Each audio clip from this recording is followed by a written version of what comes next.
Mas, Silakan. Ya, ya. Mas Monggo. mungkin terkait dengan yang lagi ramai soal korban gitu kan, Hmm. dituding selingkuh.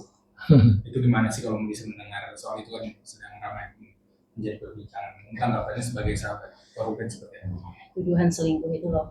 Ya, kalau mau selingkuh menurut saya nggak mesti dibeliin apartemen atau dibeliin kasur, hotel aja selesai, ke villa bisa gitu ya. Jadi menurut saya kalau tuduhan itu sih nggak benar ya, karena ya nggak ada bukti juga, itu malah jadinya blunders juga dan jadi bisa jadi bumerang kan. Segala sesuatu yang tidak bisa dibuktikan kan juga berbahaya buat yang mengucapkan itu. Tapi mungkin saya kenal sama Pak Ruben sendiri jauh ya dari hal-hal seperti itu, Pak Ruben. Ruben itu dia sosok bapak yang hidupnya memang diabdikan untuk keluarga. Penghasilannya, ya, waktunya, tenaganya, pikirannya. Dia punya satu konsep bagaimana mendidik anak yang menurut saya itu sangat bagus sekali. Ya, bagaimana kita lihat sebelum-sebelumnya kan saat mereka masih bersama pagi dia selalu menyempatkan untuk mengantar anak-anaknya ke sekolah. Kemudian juga dia punya aturan-aturan. Jadi ya seorang Ruben menurut saya paket lengkap lah untuk seorang bapak. Perhatiannya, bagaimana perjuangannya untuk bisa mendapatkan penghasilan dan mencukupi secara finansial keluarganya. Jadi ya sangat disayangkan kalau ada satu eh, apa ya, satu pemikiran yang membuat Ruben terus terang aja ya, dia kalau curhat sama saya kecewa sih dengan hal semacam itu. Dan dia merasa setelah kemarin pertemuan terakhir dengan Thalia Tania di bandara itu ya, bagaimana dua anak itu kemudian sikapnya agak berbeda, dia merasa kayak aduh gue gagal gitu. Yang selama ini aku jaga, aku bangun secara mental, bagaimana bonding di antara mereka itu kayak yang aduh kenapa sih gitu ya. Ya, oke. Okay. Bonding itu jadi kayak kayak yang selama ini sudah dia bangun sekian lama, tiba-tiba dalam beberapa waktu perpisahan itu udah berubah lagi tuh gitu. Jadi seperti kayak hasilnya tidak seperti yang dia harapkan. Tiba-tiba jadi kayak ada jarak gitu ya. Tidak ada lagi kedekatan. Jadi ya itu cukup apa sangat menyedihkan sih buat seorang bapak yang berjuang dengan waktu, tenaga dan pikirannya demi mencukupi anak-anaknya, dan ketika akhirnya bertemu ternyata anaknya memiliki sikap seperti itu. Mungkin pukulan terberatnya Pak Ruben ada di anak-anak ya Bang. Iya, Nah, betul. saat bercerita mungkin ada emosi-emosi yang keluar dari Kak Ruben, apakah ada menangis atau langsung tiba-tiba sendu gitu? Iya. Sebenarnya kalau sama saya kan memang udah sangat sering curhat ya. Jadi lebih kepada kayak ngerasa susah banget sih buat dapetin hak bertemu lagi dengan anak ya, yang padahal sudah diputuskan oleh pengadilan. Nah dia tuh sebenarnya berkali-kali bilang saya udahlah fokus aja ke situ, berikan waktunya anak-anak itu kepada dia ya, yaitu 3 hari 4 hari di Wenda, 3 hari di Ruben, dan dia kepingin lagi ngebangun lagi gitu bonding itu.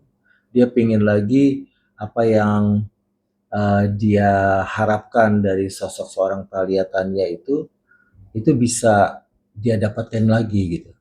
Nah ini yang sebenarnya lumayan PR sih buat seorang Ruben, karena nggak tahu ya apakah akhirnya juga anak-anaknya mau benar-benar tinggal bersama Ruben selama 3 hari setelah sekian lama tidak bertemu, dengan berbagai macam perubahan psikologis yang terjadi di mereka. Ini yang PR sebenarnya. Mungkin dari pihak Wenda bisa bilang bahwa ya gue mah ngasih aja waktu, silakan aja kalau anaknya mau, gitu kan, ya kan. Tapi kalau anaknya nggak mau gimana? Kalau nggak mau kenapa ya, gitu. Padahal kan itu bapaknya yang selama ini dekat. Nah ini yang sebenarnya PR-nya di situ, ya kan.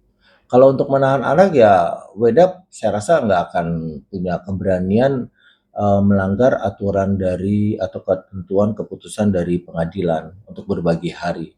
Tapi ketika itu memang terjadi ya PR-nya Ruben untuk kembali membangun bagaimana kedekatan dia dengan Thalia Tania. Dan setelah 3 hari, 4 hari kembali ke Wenda, apakah minggu depannya lagi akan kembali lagi jadi nol? Nah itu fair.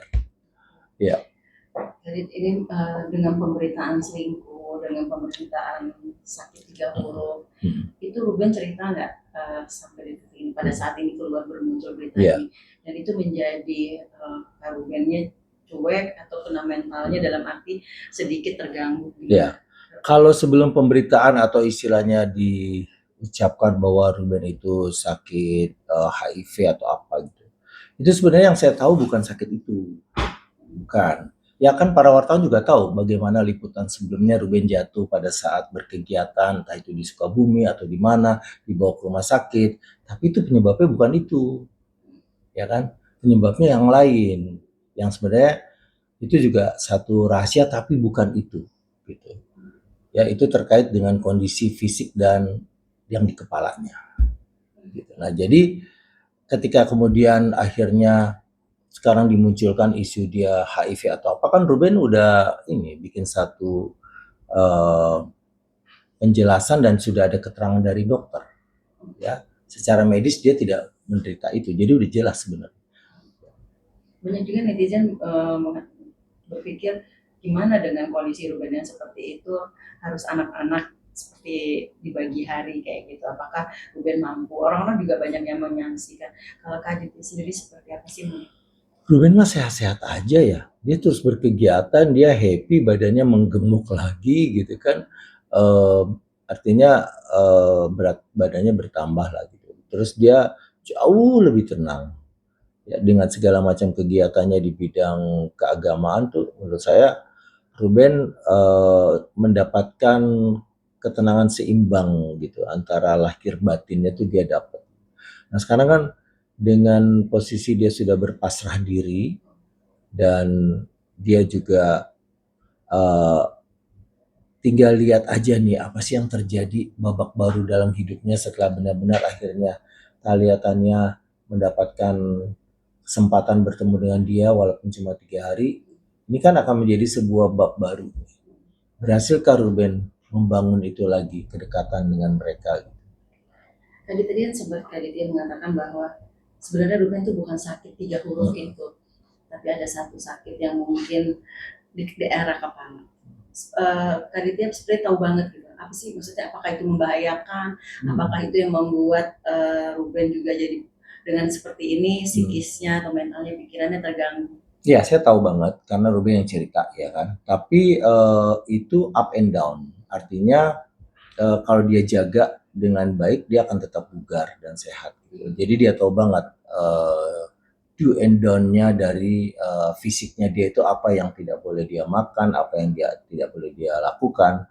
Nah ini menurut saya karena dia sekarang sudah mu'alaf dan betul-betul secara kafah mempelajari Islam, masuk betul, bahkan ya kadang membuat saya pribadi juga merasa iri ya, iri yang dalam hati positif. Seorang Ruben itu bisa tahajud, dari mulai tahajud sampai subuh di atas sajadah gitu loh. Yang kita dari lahir Islam kayaknya nggak melakukan itu sepenuhnya juga ya, nggak semuanya gitu, ada pastinya. Dan juga kemudian dengan kegiatannya sekarang membangun masjid, kemudian sekarang akan melonsing sentra edukasi syiar Islam ya, hari-harinya dipenuhi bertemu dengan berbagai macam majelis, keren banget. Menurut saya jadi dia kayak apa ya, pengobatannya itu justru bukan semata pengobatan medis dari dokter, yang terbesar yang memberikan pengaruh kesehatan Ruben itu dari bagaimana dia akhirnya bisa menenangkan diri dan menyerahkan semua pada Allah, berpasrah diri, dan itu akhirnya sampailah pada titik dia menjadi lebih sehat gitu sebenarnya. Ya.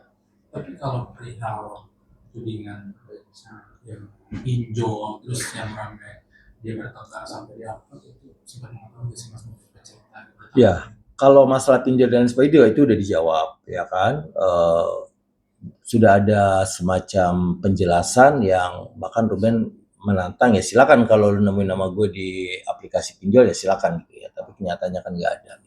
Tapi apakah dia memiliki pinjaman ke pihak-pihak lain ya, teman dekatnya atau apa ya saya tidak tahu. Cuma yang perlu ditekankan kalaupun itu ada, saya menganggap itu memang bukan untuk diri pribadi Ruben. Dengan segala kewajibannya memenuhi tanggung jawab terhadap anak-anaknya, dengan cicilan rumahnya dan lain sebagainya, menurut saya ya bisa jadi itu ada. Tapi lagi-lagi itu bukan untuk Ruben. Kan rumah yang itu juga pada saat dia bayar kan dia tidak tempati, itu untuk anak dan istrinya. Jadi ya kalaupun ada bukan pinjol pastinya. Jadi sampai detik ini kemarin mungkin ada obrolan nggak sih sama Ruben? Karena kan Kadit juga ikut kajian setiap hari Jumat yang digelar Kamis, oleh setiap hari setiap Kamis. hari Kamis malam Jumat. Ruben juga selalu mengadakan pengajian tausiah gitu. Ya, ya. Ada nggak maksudnya Ruben itu merasa lelah gitu, merasa capek gitu, atau capek dengan pikiran dengan semua terpaan ini? Ruben sudah sampai pada titik dia yang ya udahlah gitu. Capeknya lebih capek kepada dia bodo amat lah lu mau ngomong apa gitu. Ya. Jadi udah nggak lagi merasa perlu fighting yang gimana-gimana gitu. Pokoknya kalau ada tuduhan ya dia tinggal jawab dengan bukti gitu aja gitu. Tapi bukan sesuatu yang harus dia marah lagi. Ya capeknya lebih kepada capek bosan juga gitu. Dia bosan juga bolak-balik permasalahan yang diputar itu lagi. Misalnya kayak dia bilang baru tadi pagi sih. Lah, Ruben kan cuma pengen data kartu kredit yang digunakan oleh Sarwenda itu yang ditagihkan kepada Ruben, itu dia cuma pengen perinannya mana. Mana yang beneran buat anak, mana yang buat pribadi. Nah itu kata Ruben belum sampai saat ini belum dikasih. Tadi pagi teleponnya? Ya, tadi pagi ya. Artinya jelas aja dulu. Gitu. Ya, lu minta gua untuk bayar ini. Ya bayar untuk apa aja gitu. Ini kan gua bayar buat anak gua. Tapi lu minta cuma sekedar langsung gelondongan nih bayar kartu kredit gitu. Nah ini yang sebenarnya Ruben, yang gak usah jauh-jauh lah, itu aja lu buktiin ke Ruben bahwa memang apa yang ditagihkan itu memang sepenuhnya untuk kebutuhan Thalia Tania. Itu aja, itu Ruben yang nyampein sendiri. Ya kan? Jadi ya menurut saya seperti permintaan Ruben, jangan blunder kemana-mana deh kalau dari pihak seberang ingin melakukan podcast ataupun wawancara, karena apa saja yang dia ucapkan itu bisa menjadi bumerang buat dia. Ruben cuma pengen hak asuhnya dipenuhi, itu aja sih. Ya, tapi ada juga postingan mengenai Sarwenda yang sudah tidak lagi berjualan TikTok dengan sang pacar si Gio gitu, dan sudah menghapus semua video-video dan foto-fotonya kayak gitu. Kalau dari Kadit dia melihatnya seperti apa nih dengan akhirnya, karena kemarin kan pamer kemesraan terus gitu kan Sarwenda dengan pacarnya ini. Saya sebenarnya nggak bisa komentar ya, karena itu areanya mereka, apa alasan mereka tidak bersama lagi, kenapa mereka menghapus video ataupun fotonya, apakah Sarwenda sama Gio masih bersama, saya nggak tahu pasti gitu. Apakah memang mereka masih mau mencoba meredam ini dulu semua, sampai nanti ada satu masa mereka kembali bersama, saya juga tidak paham. Gitu. Tapi yang pasti khususnya buat karena saya juga sebenarnya juga baik sih sama Sarwenda, sama Jordi ya semuanya. Apalagi Sarwenda juga pernah menyanyikan lagu-lagu saya sebelumnya. Keluarganya Ruben Onsu itu Thalia, Betran, kemudian Sarwenda, itu paling tidak ada totalnya di sekitar 10 lagu saya yang dinyanyiin sama mereka. Jadi saya cukup dekat sama mereka. Sarwenda juga cukup baik gitu. Cuma kalau boleh berpesan lebih baik mendem jorok dulu deh, diem dulu. Gak usah ngomong apa-apa dulu. Kalau kemarin saya lihat udah mulai postingan lagi tuh, ada postingan barunya Wenda tuh, yang dia sudah mulai jualan sebenarnya, tapi dengan partner yang berbeda. Jadi saya lihat, oh oke gitu ya, kayaknya semoga dia memang bisa kembali lagi berjualan kan. Atau ya kalau memang itu masih sulit, ya bikin konten aja dia, nge-YouTube aja dia. Orang suka nggak suka nonton juga kok. Gitu. Terdapat penghasilan dari medsos. Tapi perihal yang itu kan soal isu rumah di Cilandak ya, itu soal lelang. Itu sempat dengar nggak sih kalau cerita? Ya kalau sekarang udah dua-duanya meninggalkan rumah itu kosong dan memang harta gono gini, ketika memang Ruben tidak berniat melanjutkan KPR ataupun juga Wenda juga tidak berniat melanjutkan, saya dengar di Densu kan Wenda sudah sampai titik juga pasrah karena dia awalnya tidak ingin menjual rumah itu karena ada kenangan bersama papinya ya yang ikut membangun gitu. Artinya ikut mendesain, ikut mengawasi sampai rumah itu jadi. Artinya ada kenangan yang nempel di situ tentang orang tuanya. Tapi dengan kondisi sekarang rumahnya sudah kosong ya, menurut saya yang jalan keluar yang paling benar emang harus dijual dan dibagi harta gono ini ya. Tapi Ruben tuh intens ya sih, maksudnya minta pandangan, minta nasihat ke Kak Aditya tuh sampai detik hari ini tadi sempat menanyakan perihal tersebut tadi. Ya kalau saya sih pribadi lebih pendengar aja sih, bukan penasehat juga gitu. Tapi satu yang saya sampaikan tadi, kalau boleh ya, podcast yang kemarin dengan Deddy Corbuzier itu menjadi podcast yang udah deh, itu udah go. Berikutnya udah ya. Sebaiknya Uben tidak membuat lagi podcast lain gitu kan. Masyarakat udah hampir 1000% berpihak pada Ruben. Jadi tanpa harus menjelaskan apapun juga masyarakat tahu kok siapa yang benar, siapa yang salahnya. Jadi ya sudah lebih baik Ruben tenang, kemudian fokus saja dengan ibadahnya, dengan proyek-proyek dan bisnisnya. Gitu. Ya. Itu tadi yang disampaikan tadi pagi. Yang saya sampaikan. Apa kata Ruben sendiri seperti apa? Iya sih katanya kemarin cuma aku sempat podcast lagi sama Lesti, tapi itu ngomongin mengenai perjalanan rohaniku gitu, nggak ngomongin lagi masalah hubunganku dengan Wenda. Ya